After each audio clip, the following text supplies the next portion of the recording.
দর্শক, আমরা এই মুহূর্তে একজন লোক পেয়ে গেছি, যিনি বিশ্ব আলী শাহ জিওলক মাইজ ভান্ডারীর কারামতের সাক্ষী। ওনার হাত বাঁকা ছিল, হাতে সমস্যা ছিল। জিওলক মাইজ ভান্ডারীর উসিলায় ওনার হাত আল্লাহ রহমতে ঠিক হয়ে গেছে। আসসালামু আলাইকুম। আপনার নাম কি? সৈয়দ মোহাম্মদ দেলওয়ার হোসেন। দেলোয়ার হোসেন আঙ্কেল, আপনার কি হয়েছিল আমাদের একটু বলেন। আমি একবার পুকুরে উজু করার সময়, আসরের নামাজ উজু করার সময় যখন কাটটাতে গেলাম, তখন হঠাৎ স্লিপ খাইতে আপনার স্যান্ডেল ছিল, স্লিপ খাইতে পাথরে পড়ে গেলাম। পরে হাতটা ব্যথা হয়েছে। ব্যথা পাওয়ার পরে এই ডাইনাতের এই কবজি দিয়ে এখানে লাগার পরে আমি বেহুশ হয়ে গেছি, আমার হুঁশ নাই, কিন্তু চোখে দেখতেছি, কথা বলার আমার নাই। আসলে লোকের টাকার আমার শক্তি নাই।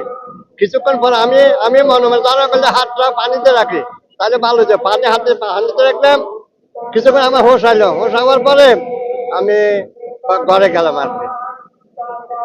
এরপরে আমি অনেকদিন চিকিৎসা করলাম, ধরেন 2-3 মাস। একজন ডাক্তার বলছিল এখানে আওলাদ, ওনার ভাই আর কি, ওনার ভাই ডাক্তার দিল সাহেবে যে এটা এক্সরা করে নেন, যদি এটা ভাঙ্গি টাঙ্গি ছোট আড্ডি কোনো ভাঙ্গি গেছে কিনা। তখন আমি এক্সরা করে নেয়, এমনি ওষুধ তো দরকার, কিন্তু ব্যথা কমে না, হাতটা উপরে ধরতে পারে না, মুখ পাইতে হয় না, সব পেয়ারা গেছে, এরকম করতে হয় না, আমি দুর্বল হয়ে গেছি। এরপরে আমি একদিন কয়েকজন ভক্ত নিয়ে বাবাজানের কাছে আসলাম।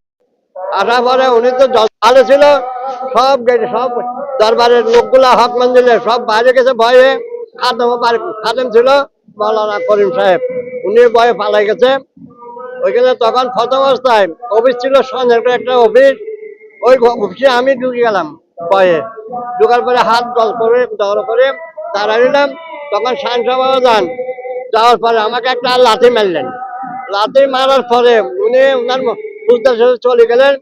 আমি তখন এটা সুবিধা নিয়ে দেখি যে খুঁজবো, আমার হাত ভালো হয়ে গেছে। যে দর্শক, আপনারা বলেছেন যে এই যে ওনার হাতটা শাহ জিওলক মাইজ ভান্ডারী আল্লাহর ওলিদের যে কারামত সত্য। আপনাদেরকে একটা কথা বলি যে আল্লাহ পাক রাব্বুল আলামিন যে জিনিসটা দেখায় ওটা হচ্ছে কুদরত। নবীদের থেকে যে জিনিসটা হয় ওটা হচ্ছে মুজিজা। রাসূল পাক কিছু দেখাইলে চাঁদকে 2 টুকরা করেছে, ওটার নাম হচ্ছে মুজিজা। আর আল্লাহর ওলিরা যদি কিছু দেখায় ওটার নাম হচ্ছে কারামত। আল্লাহর ওলিদের কারামত হচ্ছে সত্য। যেমন কি জিওলক মাইজ ভান্ডারী মসজিদ হালে ওনাকে একটি লাথি মেরেছিল ওনার হাতে, ওনার হাত ভাঙা বেঁকা ছিল, এই হাতে সমস্যা ছিল, এই হাতে উনি একটি লাথি মেরেছিল মসজিদ হালে। পরবর্তীতে এই হাতটি এখন সুস্থ এই জিওলক মাইজ ভান্ডারের উসিলায়। সেই থেকে উনি প্রতি বছর জিওলক মাইজ ভান্ডারের দরবারে আপনি আসেন, প্রায় সময় আসে, আমি জাহাজের জন্য আসি, সবসময় আসি জাহাজের জন্য, মাঝে মাঝে আসে। আমরা আশে ভক্ত আছে, সবগুলো আমাদের কমিটি আছে, এরা সব আসে।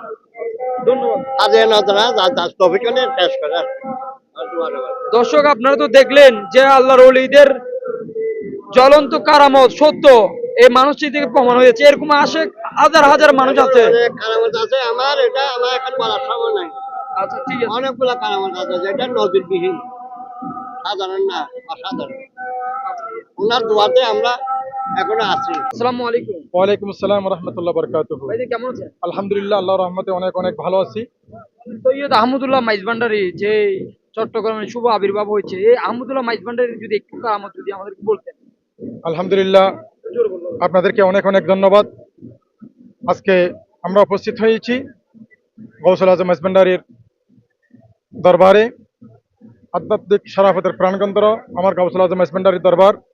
গৌসুল আজম মাইজ ভান্ডারীর অনেক কারামত রয়েছে, এর মধ্যে একটা অন্যতম কারামত হচ্ছে আমার গৌসুল আজম মাইজ ভান্ডারীর একজন ভক্ত মুরিদ মাইজ ভান্ডার দরবার শরীফ থেকে প্রায় 48 কিলোমিটার দূরে রাঙ্গুনিয়ার একটা কোদালা পাহাড়ে উনি লাকড়ি কাঠ কাটতে গিয়েছিলেন।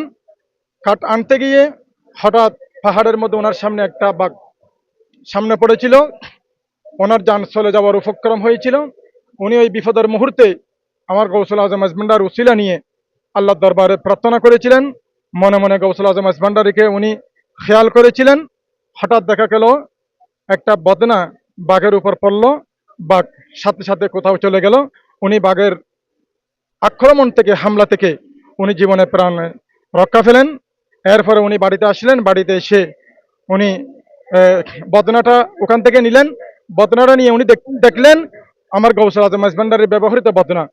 উনি ওই বদনাটা নিয়ে বাড়িতে এসে লাকড়ি বিক্রি করে ওই বিক্রিত টাকা দিয়ে উনি কিছু নাস্তা তৈরি করে বদনাটা সহ আমার গৌসুল আজম মাইজভান্ডারির দরবারে আসলেন। তাহলে আমার গৌসুল আজম মাইজভান্ডারি এমন জাত, যিনি বিপদের মুহূর্তে সত্যিকার ভক্তবৃন্দদেরকে যিনি সাহায্য করতে পারেন, আল্লাহ পাক সেই ভেলায়েতি ক্ষমতা আমার গৌসুল আজম মাইজভান্ডারকে দিয়েছেন।